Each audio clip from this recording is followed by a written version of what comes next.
Salut! Tu penses que l'enseignement scientifique est une matière inutile et pas intéressante? Alors laisse-moi te présenter le programme de l'année qu'on verra ensemble sur novelleclasse.com en 4 minutes. J'espère que t'es prêt, t'es bien accroché, c'est parti! La planète Terre, notre Terre, recouverte à 70% par les océans, c'est elle qui nous fait vivre, nous nourrit et nous protège. Une couche de gaz, l'atmosphère nous permet d'y respirer, mais ça n'a pas toujours été le cas. Il y a 4,6 milliards d'années, lorsque l'atmosphère primitive s'est formée, elle n'était pas respirable car elle ne contenait aucun oxygène. Ce sont des bactéries minuscules apparues dans les océans qui nous permettent aujourd'hui de respirer.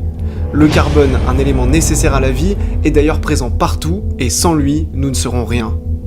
Mais attention, les activités humaines dérèglent le climat. La température sur Terre a augmenté de 4 degrés Celsius en 1 million d'années et la concentration en CO2 n'a jamais été aussi importante. La climatologie et la météorologie étudient notre climat et ses variations pour anticiper tous les scénarios possibles et nous protéger du pire. Le niveau des océans monte inlassablement par dilatation thermique.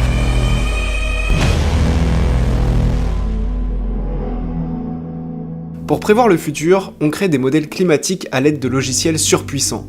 On sait grâce à eux qu'en 2100, la température sur Terre aura peut-être augmenté de 5 degrés Celsius, c'est énorme. Les océans deviennent acides et les événements climatiques dangereux seront de plus en plus fréquents. Les sociétés prennent petit à petit conscience de ces dangers et des décisions sont prises à toutes les échelles pour limiter les dégâts.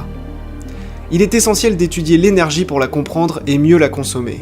La combustion des énergies fossiles génère des gaz à effet de serre qui réchauffent notre planète. On a créé l'empreinte carbone pour suivre la quantité de CO2 produite par une activité et changer ainsi de mode de production d'énergie le plus possible. L'énergie électrique, c'est une solution d'avenir. On a d'abord créé des alternateurs pour générer de l'électricité, puis au XXe siècle, la physique quantique a donné naissance aux panneaux photovoltaïques. L'électricité, on la transporte partout, facilement et sans grandes conséquences sur l'environnement. On peut la produire de différentes manières, et souvent sans génération directe de gaz à effet de serre. Mais des déchets chimiques ou radioactifs sont créés et ont de lourdes conséquences sur la santé de notre planète. Lorsqu'on transporte de l'électricité avec des lignes à haute tension, une partie de cette énergie est perdue sous forme de chaleur, c'est ce qu'on appelle les pertes par effet Joule. Pour limiter au maximum ces pertes, on crée des graphes mathématiques. Les sociétés ont pris conscience de la dangerosité de nos modes de consommation. On met en place des mix énergétiques pour introduire les énergies renouvelables dans chaque pays. Le mode de production de l'électricité dans un pays dépend de son coût, du besoin et des ressources disponibles dans le pays. Notre planète est peuplée de nombreuses espèces, dont certaines qu'on ne connaît même pas encore. L'étude de la biodiversité est indispensable pour comprendre le monde dans lequel nous vivons. Il faut compter les individus des populations animales, et pour cela, on a mis en place des méthodes comme la capture, marquage, recapture. Des méthodes mathématiques comme Hardy-Weinberg nous permettent d'étudier le monde qui nous entoure. Notre planète a plusieurs milliards d'années.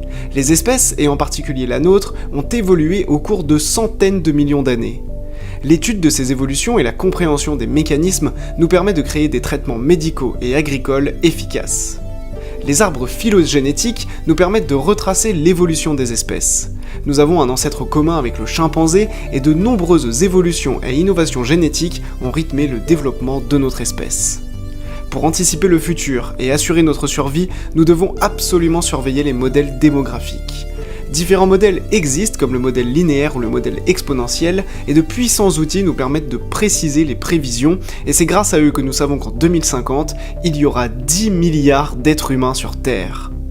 L'espèce humaine, elle a une intelligence très développée et on a réussi à traduire cette intelligence en informatique grâce à l'intelligence artificielle. Mais cette forme d'intelligence pose parfois des problèmes d'éthique. Toutes ces notions nous apprennent à agir avec prudence et intelligence pour assurer notre survie et le bien-être des espèces qui nous entourent sur la planète Terre.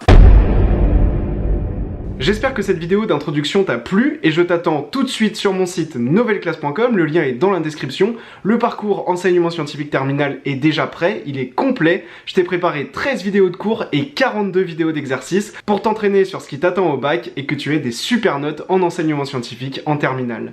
Alors je t'attends tout de suite sur mon site novelleclasse.com. C'était Théo de Nouvelle Classe, à très bientôt.